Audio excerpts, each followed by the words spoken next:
Hello everyone! Welcome to Ate Jess Kitchenette. Kamusta po kayong lahat?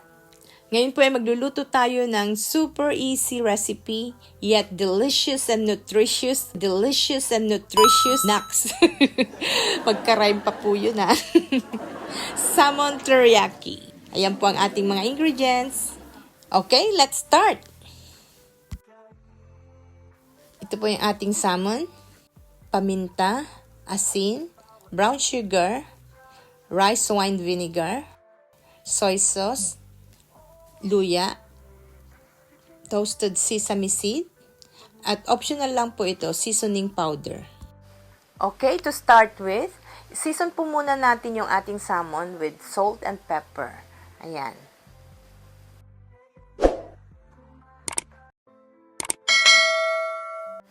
Then, set aside po natin. Then, isunod na po natin gawin yung ating marinade. Kailangan po natin dito ng 4 tablespoon of soy sauce. Yan. Then, maglalagay din po tayo ng 2 tablespoon of rice wine vinegar. This will balance out po the sweetness of other ingredients. Pero kung wala po kayo nito, any vinegar po will do. Then, 2 tablespoon po ng brown sugar. At dagdagan na rin po natin ng paminta. Ayan. Then, mag-grate po tayo ng luya. Mga about thumb size lang po. Okay na. Then, i-add lang po natin siya sa ating mixture.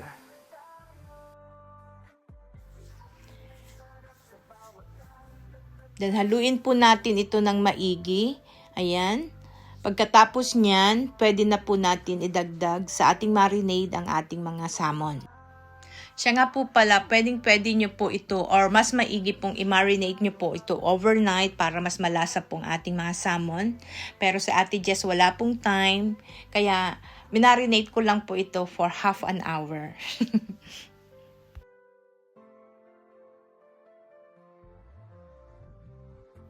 So, ayan, takpan po natin ng cling film at ilagay po natin ito sa fridge and let it marinate for 30 minutes until it's ready for cooking. So, ready na. Painit po natin yung ating frying pan at magdagdag po tayo ng kunting mantika. Ayan. I-fry po natin ito for 2 minutes on both side and skin side first po. Super dali lang pong maluto ang salmon. So, wag po natin itong i-overcook. Okay? Baliktarin po natin ito after 2 minutes. Ayan, dahan-dahan po. Ayan. Ganda. Ayan.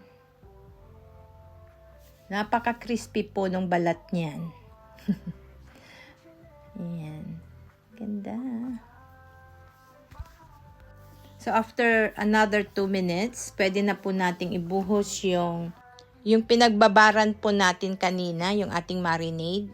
And, hayaan po natin itong kumulo for another 2 minutes again.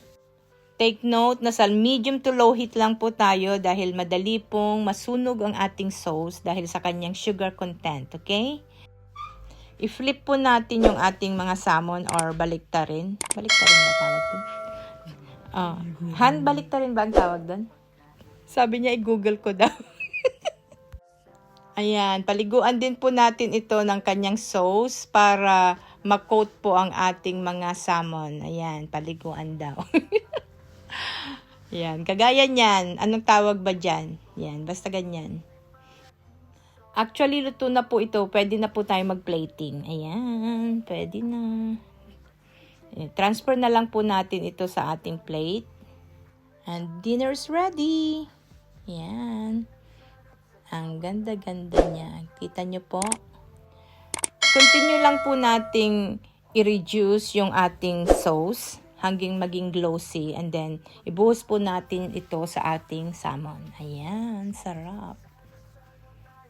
Napakadali talaga itong gawin. Dinner's ready! Pero bago po niyan, maglagay po tayo ng kunting garnish po para lalo pong maging more appetizing ang ating dish. Mag-slice lang po tayo ng spring onion and sprinkle with toasted sesame seed. Pero optional lang po ito, kung meron lang, okay? So, ayan na po ang ating salmon teriyaki.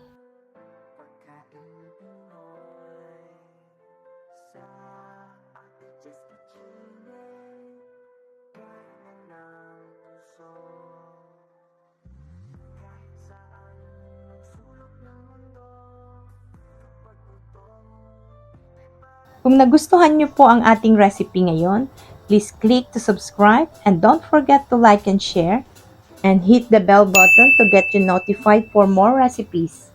Thank you for watching!